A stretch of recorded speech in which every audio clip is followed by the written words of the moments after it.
저는 불가리아 소피아에서 태어나 자랐습니다. 30살이 되던 해 제 인생은 완전히 무너져 내렸죠.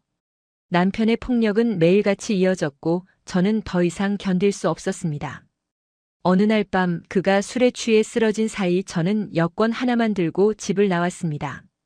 돌아갈 곳도 기댈 사람도 없었습니다. 그저 살고 싶었을 뿐이었죠.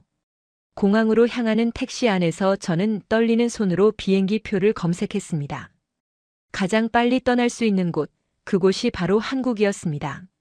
한국어 한마디 모르는 채로 가진 돈도 얼마 되지 않는 상황에서 저는 그렇게 낯선 땅으로 날아갔습니다.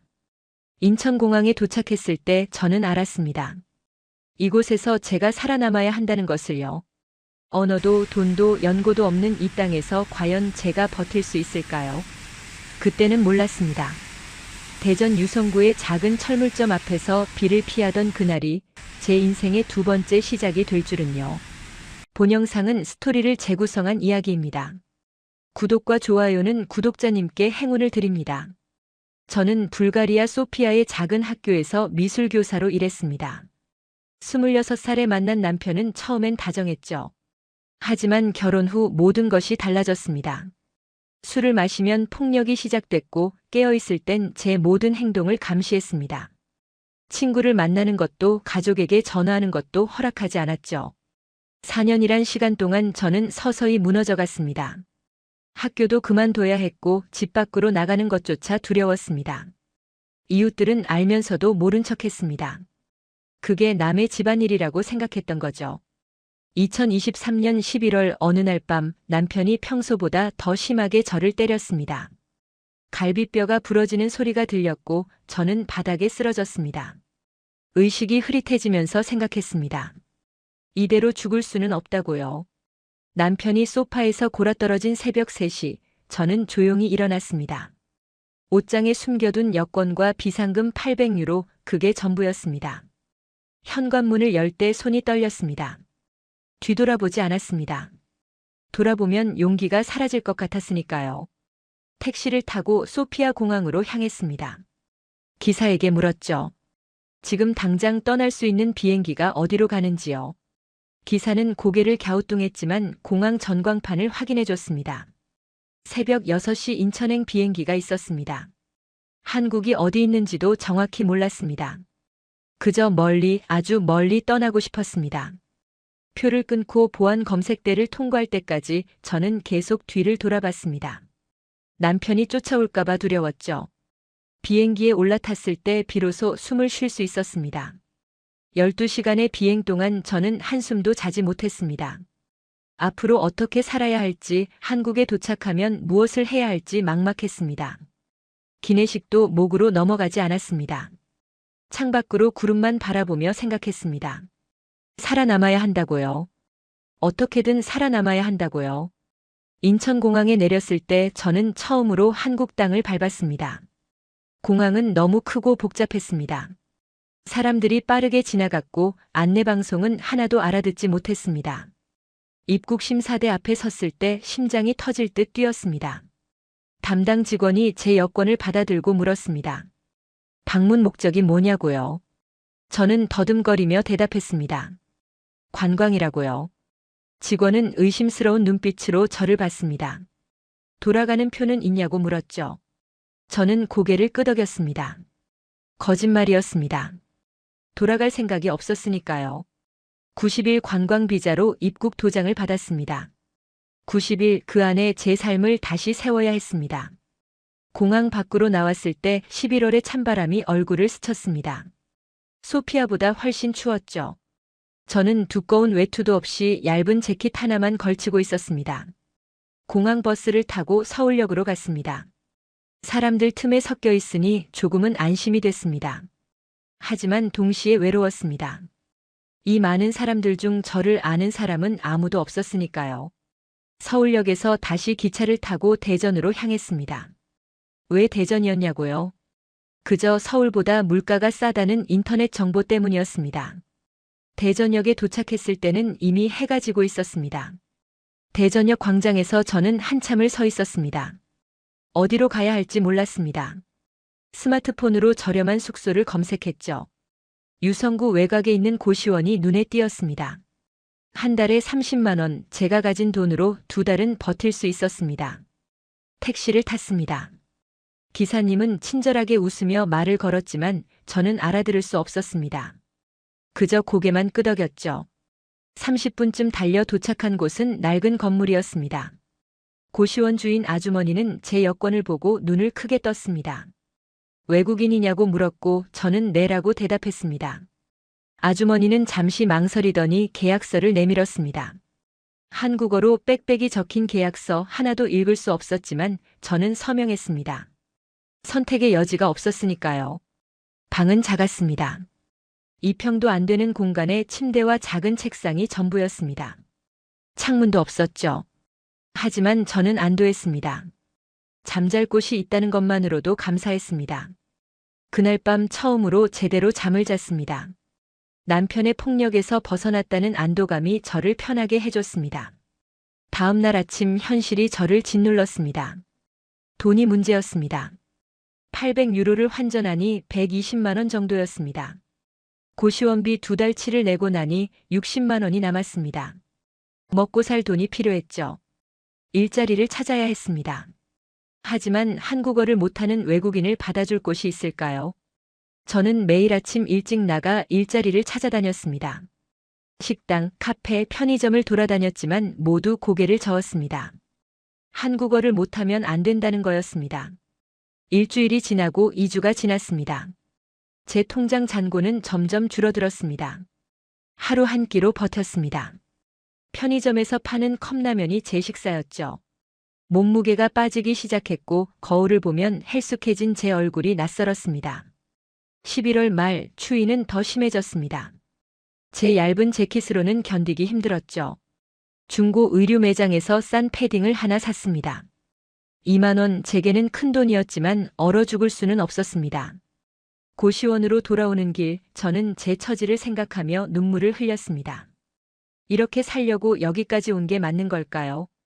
12월이 되자 날씨는 더욱 추워졌습니다. 저는 여전히 일자리를 찾지 못했습니다. 절망감이 밀려왔죠. 어느 날 오후 저는 유성구 시장 근처를 걷고 있었습니다. 사람들이 바쁘게 오가고 상점마다 물건들이 가득했습니다. 저는 그 활기찬 모습을 보며 더 외로움을 느꼈습니다. 제가 이 세상에 혼자라는 느낌이 들었죠. 그때 한 철물점이 눈에 들어왔습니다. 간판에는 장인호 철물이라고 적혀 있었습니다. 유리창 너머로 안을 들여다봤습니다. 중년 남자가 혼자 물건을 정리하고 있었습니다. 그 모습이 왠지 쓸쓸해 보였습니다. 저도 그랬으니까요. 저는 한참을 서서 그 가게를 바라봤습니다. 무엇이 저를 그곳에 붙잡아 두었는지 모르겠습니다. 그저 그 가게가 따뜻해 보였습니다. 하지만 저는 용기를 내지 못하고 발걸음을 돌렸습니다. 들어가서 뭐라고 말할 수 있겠어요? 한국어도 못하는데요. 고시원으로 돌아온 저는 침대에 누워 천장을 바라봤습니다.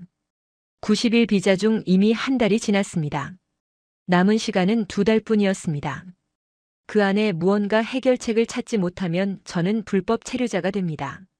12월 중순 유난히 추운 날이었습니다. 저는 또다시 일자리를 찾아 거리를 헤맸습니다.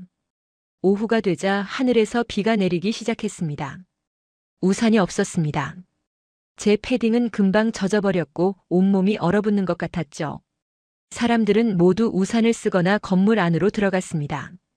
저만 비를 맞으며 걷고 있었습니다. 어디로 가야 할지도 모른 채요. 발이 시렸습니다. 신발도 젖어 있었죠. 그때 익숙한 간판이 보였습니다. 장인호 철물, 며칠 전 봤던 그 가게였습니다. 저는 본능적으로 그 가게 처마 밑으로 뛰어들었습니다. 비를 피할 수 있는 유일한 공간이었으니까요. 가게 안에서 그 중년 남자가 저를 보고 있었습니다. 저는 미안한 마음에 고개를 숙였습니다. 무단으로 처마를 빌린 것 같아서요. 그런데 그 남자가 가게 문을 열고 나왔습니다. 손에 우산을 들고요. 남자는 우산을 제게 내밀며 말했습니다. 쓰고 가라고요. 저는 깜짝 놀랐습니다. 모르는 사람에게 우산을 그냥 준다고요. 저는 고개를 저었습니다. 괜찮다고 조금 있다 비가 그칠 거라고 손짓으로 표현했죠. 하지만 남자는 고집스럽게 우산을 제 손에 쥐어줬습니다. 그리고 말했습니다. 나중에 돌려주면 된다고요. 저는 그제야 그 우산을 받았습니다. 감사하다고 한국어로 말하고 싶었지만 단어가 떠오르지 않았습니다. 저는 영어로 말했습니다. 땡큐라고요. 남자는 빙그레 웃으며 고개를 끄덕였습니다. 그리고 다시 가게 안으로 들어갔습니다. 저는 그 자리에 한참을 서 있었습니다. 가슴이 뜨거워졌습니다. 한 달 넘게 한국에 있으면서 처음으로 누군가의 친절을 받았습니다. 눈물이 날 것 같았습니다. 저는 우산을 펴고 다시 길을 걸었습니다. 빗소리가 우산에 닿는 소리를 들으며 생각했습니다. 이 우산을 꼭 돌려줘야겠다고요. 그 남자에게 감사하다고 제대로 말하고 싶었습니다. 고시원으로 돌아온 저는 젖은 옷을 벗고 뜨거운 물로 샤워했습니다. 몸은 따뜻해졌지만 마음은 여전히 복잡했습니다. 우산 하나에 이렇게까지 감동받는 제 자신이 초라하게 느껴졌으니까요. 하지만 동시에 희망도 생겼습니다. 이 낯선 땅에도 친절한 사람이 있다는 것을요. 다음 날 아침 저는 그 우산을 들고 철물점으로 향했습니다. 가게 문을 열고 들어서자 종소리가 울렸습니다. 남자가 카운터에서 고개를 들었습니다. 저를 보더니 미소를 지었죠. 저는 우산을 내밀며 말했습니다. 감사하다고요. 영어로요. 남자는 우산을 받으며 말했습니다. 별일 아니라고요. 그런데 제 얼굴을 유심히 보더니 물었습니다. 밥은 먹었냐고요. 저는 당황했습니다. 왜 그런 질문을 하는지 몰랐죠. 제 얼굴이 많이 초췌했나 봅니다. 남자는 가게 뒤편을 가리키며 말했습니다. 같이 점심 먹자고요. 저는 거절하려 했지만 남자는 이미 가게 문에 점심시간이라는 팻말을 걸고 있었습니다. 저는 어쩔 수 없이 따라갔습니다. 가게 뒤쪽에는 작은 휴게실이 있었습니다. 남자는 전자레인지에 도시락을 데워 제 앞에 놓았습니다. 그리고 본인도 하나를 꺼냈죠. 우리는 마주 앉아 밥을 먹었습니다. 저는 너무 배가 고팠습니다. 어제 저녁을 굶었거든요. 정신없이 먹는 제 모습을 보며 남자는 아무 말도 하지 않았습니다. 그저 조용히 본인의 밥을 먹을 뿐이었습니다. 밥을 다 먹고 나자 남자가 물었습니다. 이름이 뭐냐고요? 저는 대답했습니다. 안젤리카라고요. 남자는 고개를 끄덕이며 말했습니다. 본인 이름은 장인호라고요. 그리고 물었습니다. 어느 나라에서 왔냐고요? 저는 불가리아라고 대답했습니다. 장인호는 고개를 갸우뚱했습니다. 불가리아가 어디 있는지 잘 모르는 것 같았죠. 저는 스마트폰으로 지도를 보여줬습니다. 유럽 동쪽 발칸 반도에 있다고 설명했습니다. 물론 영어로요. 장인호는 영어를 잘 못했지만 대충 이해하는 것 같았습니다. 그리고 물었습니다. 한국에는 왜 왔냐고요? 관광이냐고요? 저는 잠시 망설였습니다. 진실을 말해야 할까요? 하지만 제 상황을 설명하기엔 언어가 너무 부족했습니다. 저는 그냥 고개를 끄덕였습니다. 네, 관광이라고요. 장인호는 더 이상 묻지 않았습니다. 그저 차를 한 잔 따라주며 천천히 구경하라고 말했습니다. 저는 그날 장인호와 30분 정도 이야기를 나눴습니다. 서툰 영어와 손짓 발짓으로요. 그는 이 철물점을 10년째 운영하고 있다고 했습니다. 전에는 공무원이었는데 은퇴 후 이 가게를 열었다고 했죠. 혼자 사냐고 물으니 고개를 끄덕였습니다. 아내는 오래전에 세상을 떠났다고 했습니다. 12월 말이 되자 저는 심각한 문제에 직면했습니다. 돈이 바닥났습니다. 통장 잔고는 10만 원도 남지 않았죠. 다음 달 고시원비를 낼 수 없었습니다. 더 큰 문제는 비자였습니다. 90일 관광 비자가 1월 말이면 끝났습니다. 연장을 하려면 정당한 사유가 있어야 했죠. 하지만 저는 아무것도 없었습니다. 일자리도 학교도 연고도 없었습니다. 불법 체류자가 될 상황이었습니다. 밤마다 잠을 이루지 못했습니다. 어떻게 해야 할지 막막했죠.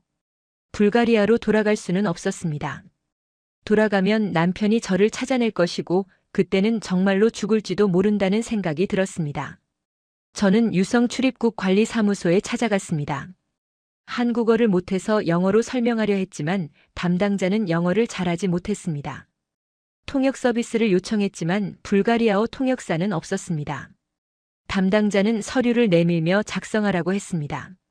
한국어로 빽빽이 적힌 서류였습니다. 저는 아무것도 이해할 수 없었습니다. 결국 그냥 나왔습니다. 아무것도 해결하지 못한 채요. 고시원 주인 아주머니가 저를 불렀습니다. 다음 달 방세를 내야 하는데 낼 수 있겠냐고 물었습니다. 저는 조금만 기다려달라고 부탁했습니다. 곧 돈이 생길 거라고 거짓말했죠. 아주머니는 못마땅한 표정으로 일주일만 기다려주겠다고 했습니다. 그 이상은 안 된다고 했습니다. 일주일 그 안에 기적이 일어나지 않으면 저는 거리로 쫓겨날 것입니다. 저는 필사적으로 일자리를 찾아다녔습니다. 한국어를 못해도 할 수 있는 일이 뭐가 있을까요? 청소, 설거지, 공장 일 무엇이든 하겠다고 했지만 아무도 받아주지 않았습니다. 외국인이라는 이유만으로요. 어느 날 저녁 저는 장인호의 철물점 앞을 지나가고 있었습니다. 가게 안이 환하게 불을 밝히고 있었죠. 장인호는 혼자 물건을 정리하고 있었습니다. 저는 문득 용기를 냈습니다. 그에게 일자리를 부탁해 볼까요? 하지만 철물점에서 제가 할 수 있는 일이 뭐가 있을까요? 저는 한참을 망설이다 결국 문을 두드렸습니다. 장인호가 고개를 들더니 놀란 표정을 지었습니다.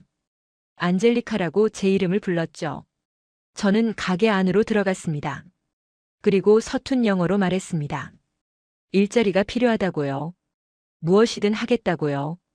청소든 정리든 뭐든지요.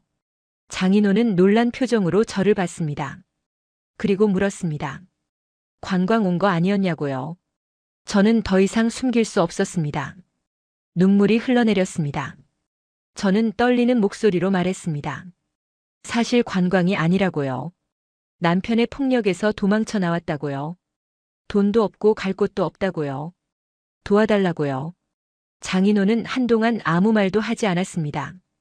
그저 저를 바라볼 뿐이었죠. 저는 더 이상 참을 수 없었습니다. 바닥에 주저앉아 울었습니다. 한 달 넘게 참았던 감정들이 한꺼번에 쏟아져 나왔습니다. 두렵고 외롭고 절망스러웠습니다. 장인호는 천천히 다가와 제 어깨에 손을 얹었습니다. 그리고 말했습니다. 일어나라고요. 괜찮을 거라고요. 저는 고개를 들어 장인호를 봤습니다. 그의 눈빛은 따뜻했습니다. 그는 말했습니다. 당분간 여기서 일하라고요. 청소하고 물건 정리하는 일이라고요. 급여는 많지 않지만 당장 필요한 만큼은 줄 수 있다고요. 저는 믿을 수 없었습니다. 정말이냐고 물었습니다. 장인호는 고개를 끄덕였습니다. 내일부터 나오라고 했죠. 저는 감사하다고 몇 번이고 말했습니다. 장인호는 별일 아니라는 듯 손을 흔들었습니다. 그리고 말했습니다. 사람이 어려울 때 서로 도와야 한다고요. 그게 사람 사는 세상이라고요. 저는 고시원으로 돌아와 처음으로 안도의 숨을 쉬었습니다. 당장의 위기는 넘겼습니다. 하지만 여전히 문제는 남아 있었습니다. 비자 문제요. 관광 비자로는 일을 할 수 없었습니다. 만약 적발되면 강제 추방당할 수 있었죠. 하지만 저는 선택의 여지가 없었습니다. 살아남기 위해서라도 일을 해야 했습니다. 다음 날 아침 저는 철물점으로 갔습니다. 장인호는 이미 가게 문을 열고 저를 기다리고 있었습니다. 그는 앞치마를 건네며 말했습니다. 오늘은 청소부터 하자고요. 저는 앞치마를 두르고 청소를 시작했습니다. 먼지 쌓인 선반들, 어질러진 공구함들, 더러운 바닥을 닦았습니다. 일하는 동안 저는 행복했습니다. 무언가를 하고 있다는 것, 쓸모 있다는 것이 저를 살아있게 만들었습니다. 장인호는 옆에서 묵묵히 본인의 일을 했습니다. 가끔 제가 모르는 것을 물어보면 친절하게 가르쳐줬죠. 1월이 되자 날씨는 더욱 추워졌습니다. 저는 매일 아침 철물점으로 출근했습니다. 장인호는 저에게 일주일에 50만 원을 줬습니다. 최저시급에도 못 미치는 금액이었지만 저에게는 생명줄이었습니다. 고시원비를 내고 밥을 사 먹고 겨우 생활할 수 있었죠. 저는 성실하게 일했습니다. 가게 청소는 물론이고 물건 정리, 재고 확인까지 했습니다. 한국어를 몰랐지만 장인호가 천천히 가르쳐줬습니다. 망치는 맹치, 드라이버는 드라이바, 톱은 톱이라고요. 저는 열심히 배웠습니다. 한 달쯤 지나자 간단한 한국어 단어들을 익혔습니다. 안녕하세요. 감사합니다. 얼마예요? 이것 주세요. 같은 것들이요. 손님이 오면 장인호가 응대했지만 가끔은 제가 물건을 찾아다 드렸습니다. 손님들은 외국인인 저를 신기하게 쳐다봤습니다. 어떤 분들은 친절했지만 어떤 분들은 경계하는 눈빛이었죠. 신경 쓰지 않으려 했습니다. 저는 제 일에만 집중했습니다. 장인호는 말이 별로 없는 사람이었습니다. 하지만 행동으로 보여줬습니다. 추운 날이면 따뜻한 차를 건네줬고 점심시간에는 늘 도시락을 하나 더 사왔습니다. 제 것이라고요. 처음에는 미안해서 거절했지만 장인호는 그냥 먹으라고 했습니다. 사람이 밥을 굶으면 안 된다고요. 저는 그의 배려에 감사했습니다. 어느 날 저녁 일을 마치고 나오는데 장인호가 물었습니다. 저녁은 뭐 먹냐고요? 저는 대답했습니다. 편의점에서 컵라면 먹는다고요. 장인호는 고개를 저었습니다. 그리고 말했습니다. 오늘은 같이 저녁 먹자고요. 저는 따라갔습니다. 근처 작은 식당이었습니다. 장인호는 김치찌개 2개를 주문했습니다. 처음 먹어보는 한국 음식이었습니다. 얼큰하고 뜨거웠죠. 맵기도 했지만 맛있었습니다. 저는 한국 음식을 먹으며 생각했습니다. 이 나라에 조금씩 적응하고 있구나 하고요. 장인호는 저에게 물었습니다. 비자는 어떻게 됐냐고요? 저는 솔직하게 말했습니다. 이미 만료됐다고요. 지금은 불법 체류 상태라고요. 장인호는 심각한 표정을 지었습니다. 그리고 말했습니다. 그건 위험하다고요. 적발되면 추방당한다고요. 저는 알고 있다고 대답했습니다. 하지만 어쩔 수 없다고요. 돌아갈 곳이 없다고요. 장인호는 한동안 말이 없었습니다. 그리고 천천히 말했습니다. 방법을 찾아보자고요. 혹시 비자를 연장할 수 있는 방법이 있을지도 모른다고요. 저는 고개를 저었습니다. 이미 알아봤지만 방법이 없었습니다. 유학이나 취업 비자를 받으려면 학교나 회사가 있어야 했습니다. 결혼 비자도 있었지만 결혼할 사람이 없었죠. 저는 그저 하루하루 버티는 수밖에 없었습니다. 적발되지 않기를 바라면서요. 장인호는 제 어깨를 두드리며 말했습니다. 너무 걱정하지 말라고요. 함께 방법을 찾아보자고요. 저는 고마웠습니다. 누군가가 제 편이 되어준다는 것이요. 2월이 되었습니다. 저는 철물점에서 일한 지 2달이 됐습니다. 장인호와 저는 서서히 가까워졌습니다. 더 많은 대화를 나눴고 서로를 이해하게 됐죠. 어느 날 장인호가 물었습니다. 불가리아에 가족이 있냐고요. 저는 고개를 저었습니다. 부모님은 일찍 돌아가셨고 형제자매도 없다고 말했습니다. 장인호는 안타까운 표정을 지었습니다. 그리고 말했습니다. 본인도 혼자라고요. 아내가 10년 전 암으로 세상을 떠났고 자식도 없다고요. 그 후로 쭉 혼자 살아왔다고 했습니다. 저는 그제야 이해했습니다. 왜 장인호가 저를 도와주는지요. 본인도 외로웠기 때문입니다. 혼자 사는 것이 얼마나 힘든지 알았기 때문이죠. 우리는 서로를 위로했습니다. 말은 많지 않았지만 그저 함께 있는 것만으로도 위안이 됐습니다. 어느 날 오후 가게에 손님이 별로 없었습니다. 장인호는 저에게 한국어를 가르쳐주기 시작했습니다. 노트에 글자를 쓰며 천천히 발음을 알려줬죠. 저는 열심히 따라했습니다. 한글은 처음에는 어려웠지만 익숙해지니 읽을 수 있게 됐습니다. 간단한 문장도 만들 수 있었죠. 장인호는 제가 빨리 배운다고 칭찬했습니다. 저는 뿌듯했습니다. 조금씩이지만 이 나라에 적응하고 있다는 느낌이 들었습니다. 그런데 그때 가게 문이 열렸습니다. 중년 여성이 들어왔습니다. 장인호를 보더니 호통을 쳤습니다. 오빠, 이게 무슨 짓이야?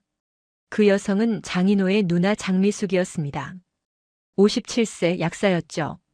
장미숙은 저를 위아래로 훑어보며 물었습니다. 이 사람이 누구냐고요? 외국인을 왜 가게에 두고 있냐고요? 장인호는 침착하게 설명했습니다. 일손이 필요해서 고용했다고요. 안젤리카는 성실하게 일한다고요. 장미숙은 코웃음을 쳤습니다. 미쳤냐고요? 외국인 불법 체류자를 고용하면 어떻게 되는지 아냐고요. 적발되면 사업주도 처벌받는다고요. 장인호는 말이 없었습니다. 장미숙은 저를 노려보며 말했습니다. 당장 나가라고요. 우리 동생한테 피해주지 말라고요. 저는 당황했습니다. 무슨 말인지 대충 짐작은 갔습니다. 한국어를 조금 배워서 알아들을 수 있었죠. 장인호가 누나를 말렸습니다. 너무 심하다고요. 안젤리카는 어려운 상황에 있다고요. 도와줘야 한다고요. 장미숙은 고개를 저었습니다. 착한 건 좋지만 한계가 있다고요. 본인 생활도 지켜야 한다고요. 장미숙과 장인호는 한참 동안 말다툼을 했습니다. 저는 그저 서서 듣고만 있었습니다. 결국 장미숙이 말했습니다. 오늘까지만 일하라고요. 내일부터는 오지 말라고요. 그리고 장인호에게 경고했습니다. 이런 일로 인생 망치지 말라고요. 장미숙은 화가 난 표정으로 가게를 나갔습니다. 저는 장인호를 봤습니다. 그는 난처한 표정이었죠. 저는 말했습니다. 괜찮다고요. 누나 말이 맞다고요. 쟤 때문에 피해를 입으면 안 된다고요. 그만두겠다고요. 장인호는 고개를 저었습니다. 아니라고요. 계속 일하라고요.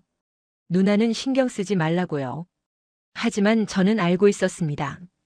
장인호가 저를 계속 고용하면 가족과의 갈등이 생긴다는 것을요. 저는 집으로 돌아가며 생각했습니다. 어쩌면 떠나야 할 때인지도 모른다고요. 하지만 어디로 가야 할까요? 다음 날 아침 저는 여전히 철물점으로 갔습니다. 장인호는 평소처럼 저를 맞이했습니다. 아무 일도 없었던 것처럼요. 하지만 저는 마음이 무거웠습니다.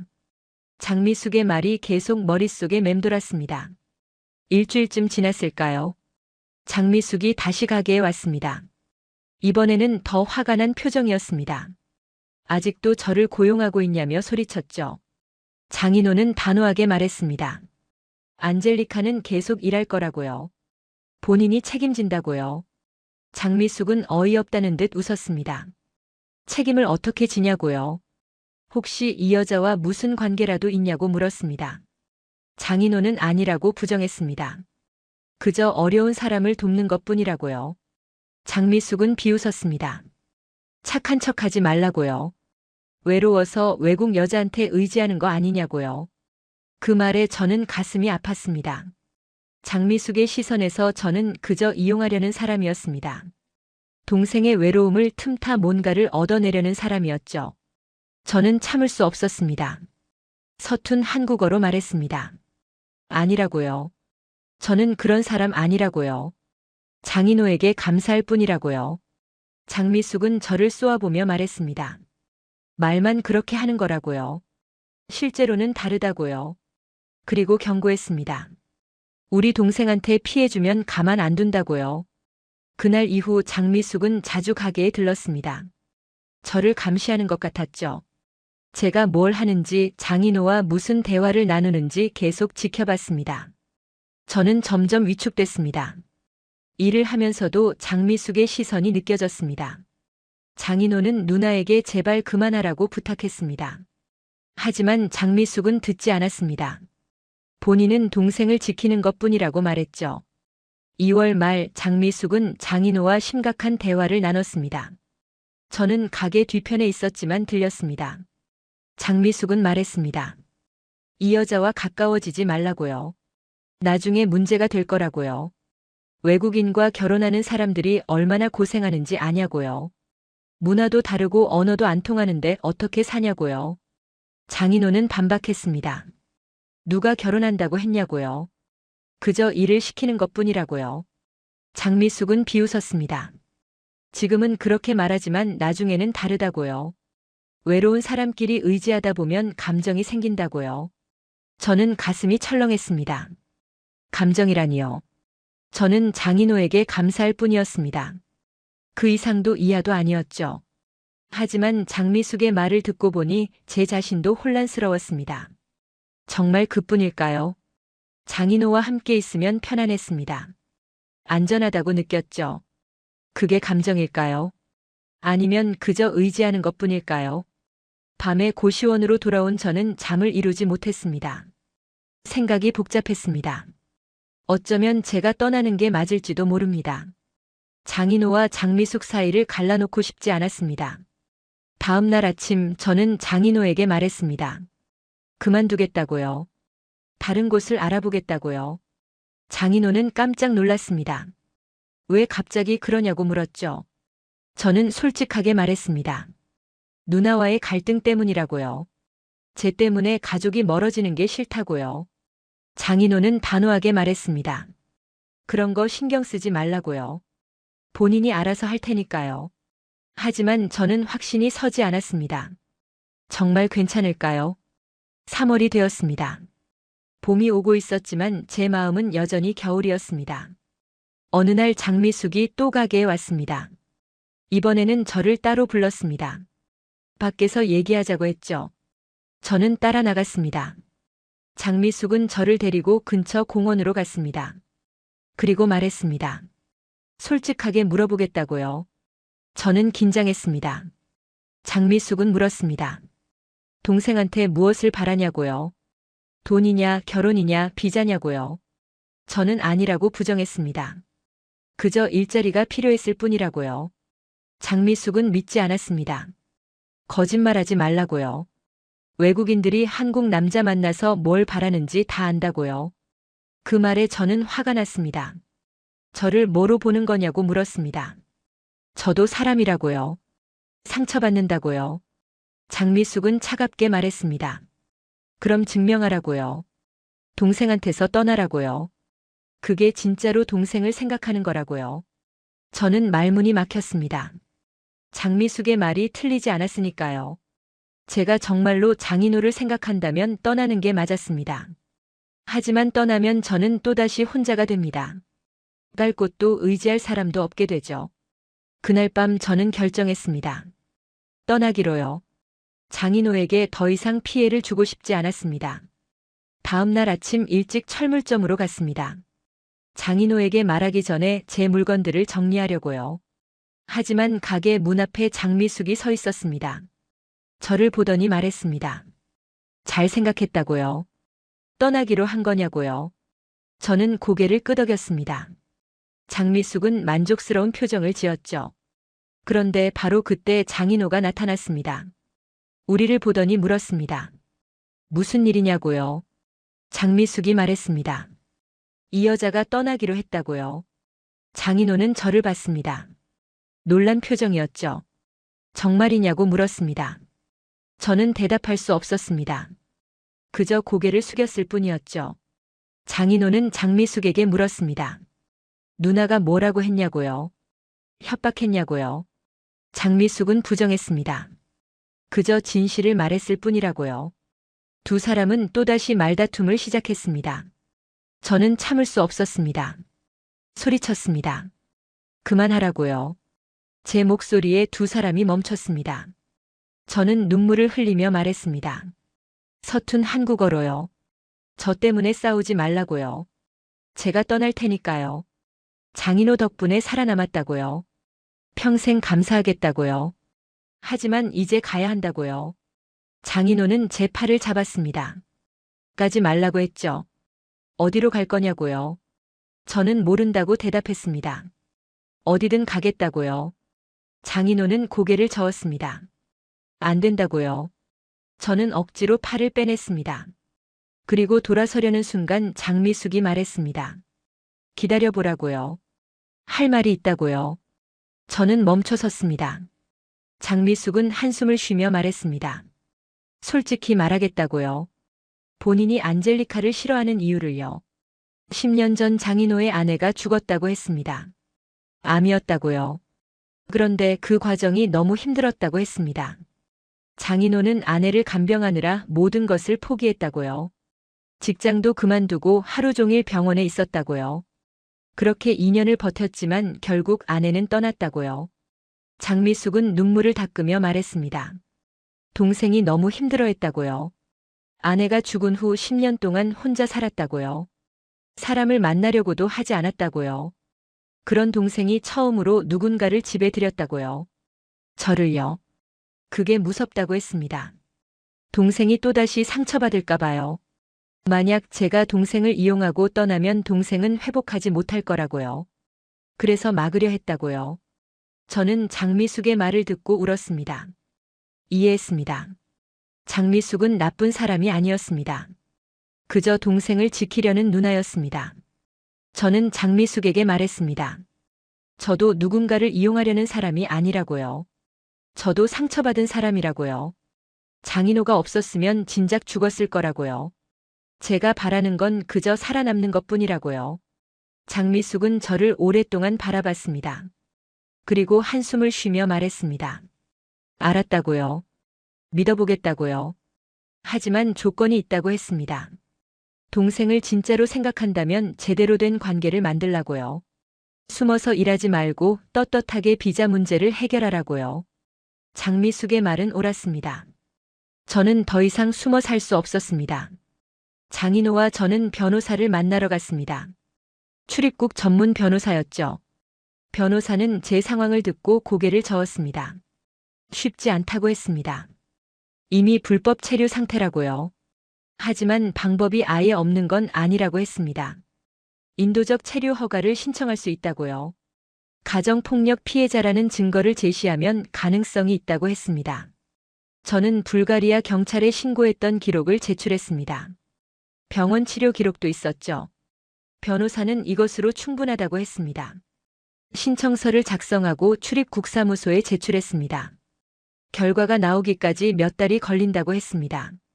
그동안은 임시 체류 허가를 받았습니다. 합법적으로 한국에 있을 수 있게 된 거죠. 저는 안도했습니다. 이제 떳떳하게 살 수 있었습니다. 장인호도 기뻐했습니다. 이제 걱정 없이 일할 수 있다고 했죠. 3월 말 장미숙이 아프다는 소식을 들었습니다. 독감에 걸렸는데 혼자 사는 터라 제대로 쉬지 못한다고 했죠. 장인호는 걱정했습니다. 누나를 돌봐야 하는데 가게를 비울 수 없다고요. 저는 말했습니다. 제가 가서 돌봐드리겠다고요. 장인호는 놀랐습니다. 괜찮겠냐고 물었죠. 저는 고개를 끄덕였습니다. 장미숙에게 감사함을 표현하고 싶었습니다. 장미숙의 집에 도착했을 때 그녀는 침대에 누워 있었습니다. 얼굴이 창백했죠. 저를 보더니 놀란 표정을 지었습니다. 왜 왔냐고 물었습니다. 저는 말했습니다. 돌봐드리러 왔다고요. 장미숙은 괜찮다고 했지만 저는 이미 부엌으로 갔습니다. 죽을 끓였습니다. 불가리아에서 엄마가 아플 때 해주시던 음식이었죠. 장미숙에게 드리니 한숨 먹고는 맛있다고 했습니다. 저는 3일 동안 장미숙을 간병했습니다. 약을 챙겨드리고 밥을 해드리고 집안을 청소했습니다. 장미숙은 처음에는 불편해했지만 점차 마음을 열었습니다. 어느 날 저녁 장미숙이 물었습니다. 왜 이렇게까지 하냐고요? 제가 그렇게 못되게 굴었는데요. 저는 대답했습니다. 이해한다고요. 누나는 동생을 지키려 한 것뿐이라고요. 저도 가족이 있었으면 똑같이 했을 거라고요. 장미숙은 눈물을 흘렸습니다. 미안하다고 했죠. 안젤리카를 오해했다고요. 이제야 알겠다고요. 제가 진심이라는 것을요. 저도 울었습니다. 두 사람은 서로 껴안았습니다. 그날 이후 장미숙과 저는 가까워졌습니다. 장미숙은 말했습니다. 이제 안젤리카를 가족으로 생각하겠다고요. 동생을 잘 부탁한다고요. 저는 약속했습니다. 장인호를 소중히 여기겠다고요. 4월이 되었습니다. 봄꽃이 피기 시작했습니다. 저는 철물점에서 일하며 한국어를 더 열심히 배웠습니다. 이제는 손님들과도 간단한 대화를 나눌 수 있었죠. 어느 날 장인호가 물었습니다. 저녁에 시간 있냐고요? 같이 산책하자고요. 저는 좋다고 대답했습니다. 우리는 유성천을 따라 걸었습니다. 봄바람이 기분 좋게 불었죠. 장인호는 천천히 말했습니다. 장인호는 말했습니다. 안젤리카와 함께 있으면 편하다고요. 오랜만에 외롭지 않다고요. 저도 같은 마음이라고 대답했습니다. 장인호 덕분에 다시 살 이유를 찾았다고요. 그는 망설이다 물었습니다. 혹시 한국에 계속 있을 생각이 있냐고요. 저는 고개를 끄덕였습니다. 이제 이곳이 제 집이라고 생각한다고요. 장인호는 용기를 내서 말했습니다. 그럼 저와 함께 살 생각은 없냐고요. 결혼 말입니다. 저는 놀랐습니다. 예상하지 못한 고백이었죠. 장인호는 서둘러 덧붙였습니다. 부담 가지지 말라고요.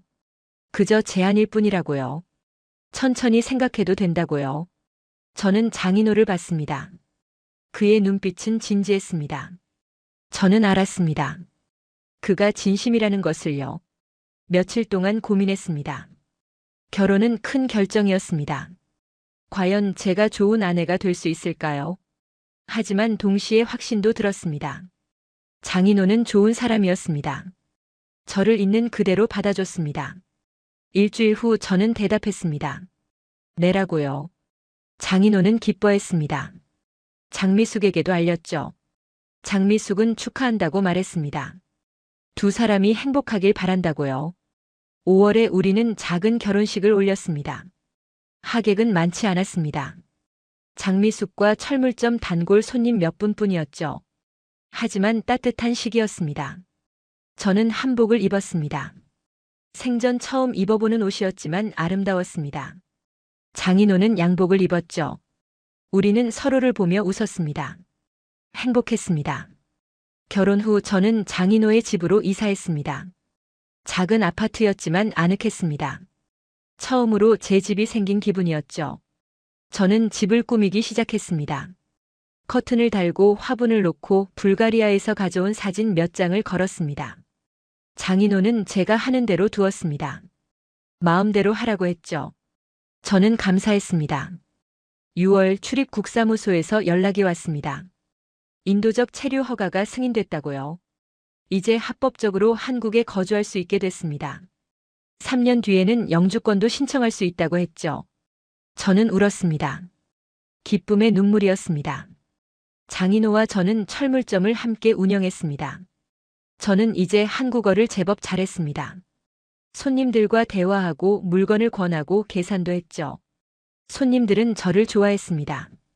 친절하다고 했습니다. 가게 매출도 조금씩 늘었습니다. 저는 뿌듯했습니다. 제가 도움이 되고 있다는 느낌이었죠. 7월 어느 날 장미숙이 제안했습니다. 대전 시립도서관에서 외국인 상담 도우미를 모집한다고요. 안젤리카가 지원해보는 게 어떻겠냐고요. 저는 고민했습니다. 제가 할 수 있을까요? 하지만 도전해보고 싶었습니다. 지원서를 냈고 면접을 봤습니다. 제 경험담을 이야기했습니다. 불가리아에서 도망쳐 나와 한국에 정착한 이야기를요. 일주일 후 합격 통보를 받았습니다. 저는 일주일에 이틀 도서관에서 외국인들을 상담해주는 일을 시작했습니다.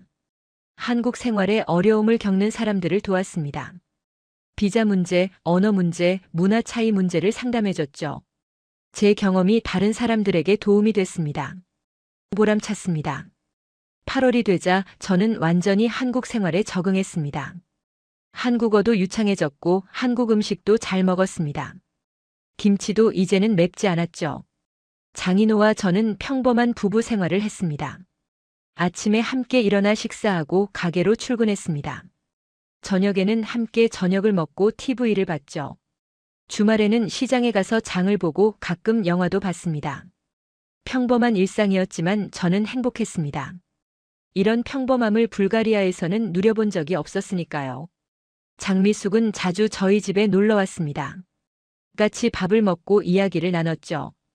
이제는 진짜 가족 같았습니다. 어느 날 장미숙이 물었습니다. 아이는 생각 없냐고요. 저는 장인호를 봤습니다. 그는 제 손을 잡으며 말했습니다. 안젤리카가 원하면요. 저는 솔직하게 말했습니다. 아직은 아니라고요. 조금 더 안정되고 싶다고요. 장인호는 이해한다고 했습니다. 천천히 생각하자고요. 9월에 저는 한국어 능력 시험을 봤습니다. 4급에 도전했죠. 열심히 공부했습니다. 장인호가 도와줬습니다. 매일 밤 함께 책을 읽고 단어를 외웠습니다. 시험 당일 긴장했지만 최선을 다했습니다. 한 달 후 결과가 나왔습니다. 합격이었습니다. 저는 너무 기뻤습니다. 장인호도 자랑스러워했죠. 우리는 작은 파티를 열었습니다. 장미숙도 왔고 철물점 단골 손님들도 왔습니다. 모두가 축하해줬습니다. 저는 감사했습니다. 10월 가을이 왔습니다. 단풍이 아름다웠죠. 장인호와 저는 주말에 계룡산에 갔습니다. 등산을 했습니다. 힘들었지만 정상에 올랐을 때 느낌은 최고였습니다. 저는 생각했습니다. 제 인생도 이렇구나 하고요. 힘들게 올라왔지만 이제 정상에 섰습니다. 앞으로 펼쳐질 풍경이 기대됐습니다. 11월 제가 한국에 온 지 1년이 됐습니다. 1년 전 저는 절망했었습니다. 하지만 지금은 희망이 가득했습니다. 장인호와 저는 기념으로 여행을 갔습니다.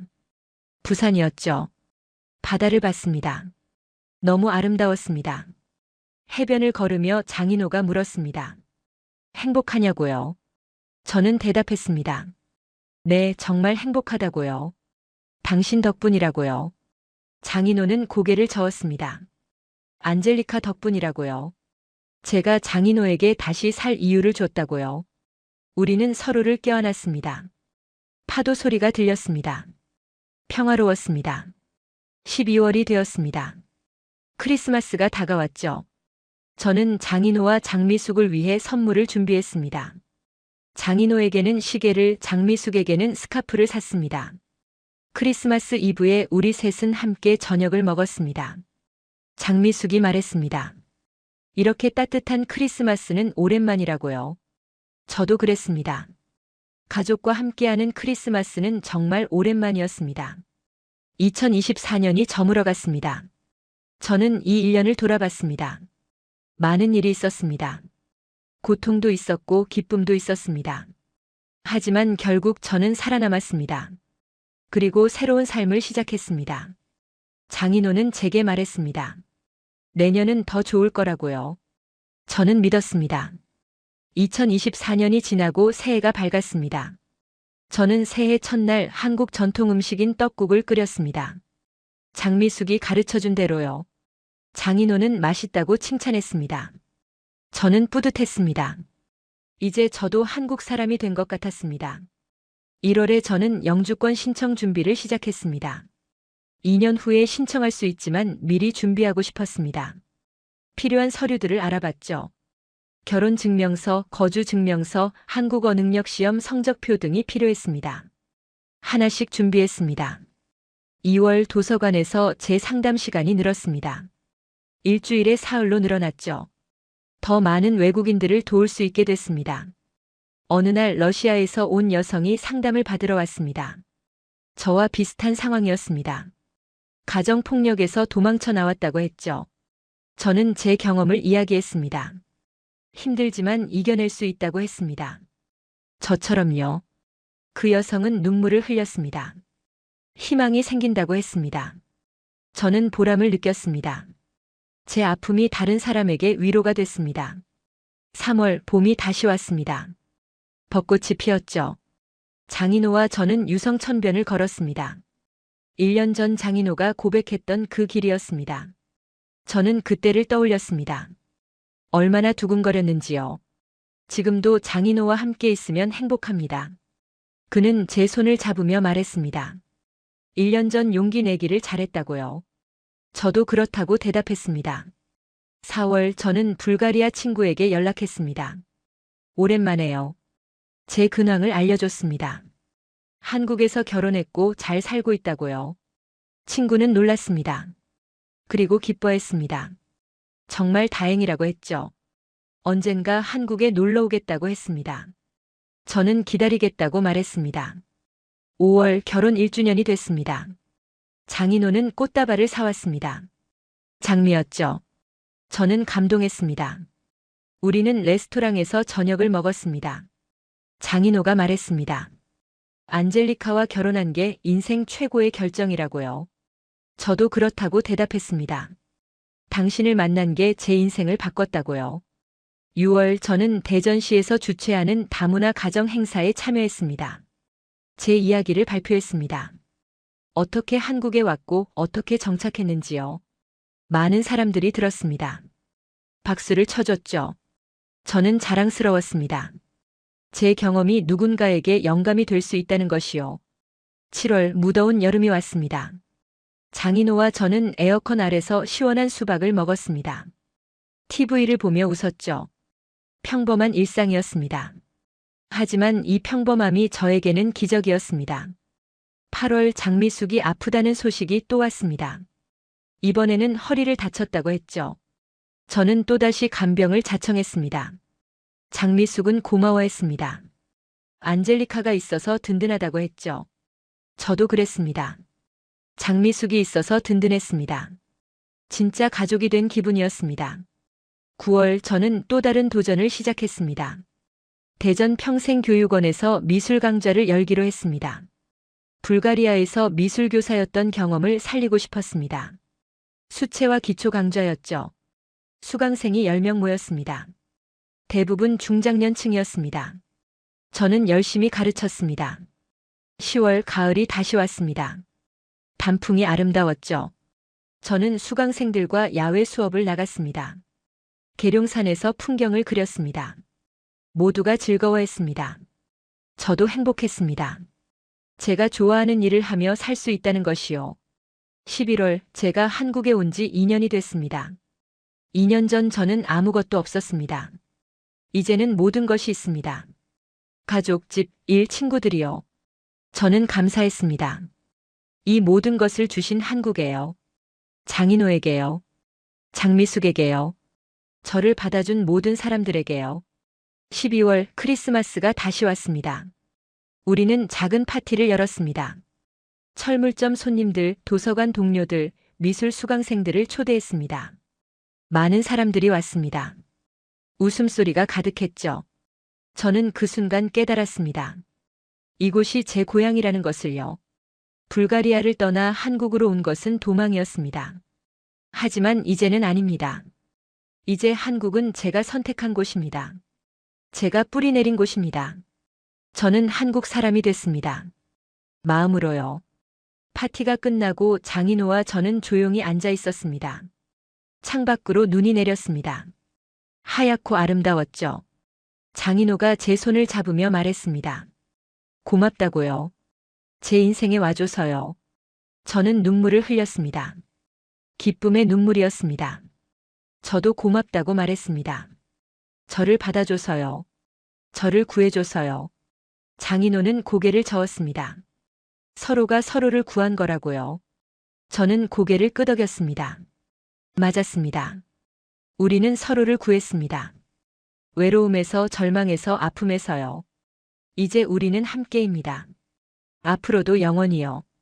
눈은 계속 내렸습니다. 하얗게 세상을 덮었습니다. 새로운 시작처럼요. 저는 창밖을 바라보며 생각했습니다. 한국이 제 제2의 고향입니다. 여기서 저는 다시 태어났습니다. 여기서 저는 사랑을 배웠습니다.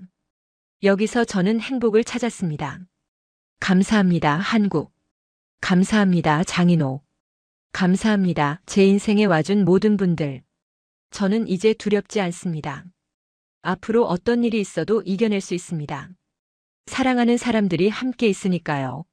저의 이야기는 여기서 끝입니다. 하지만 제 인생은 계속됩니다. 더 아름다운 내일을 향해서요. 를 향해서요. 를 향해서요. 를 향해서요. 를 향해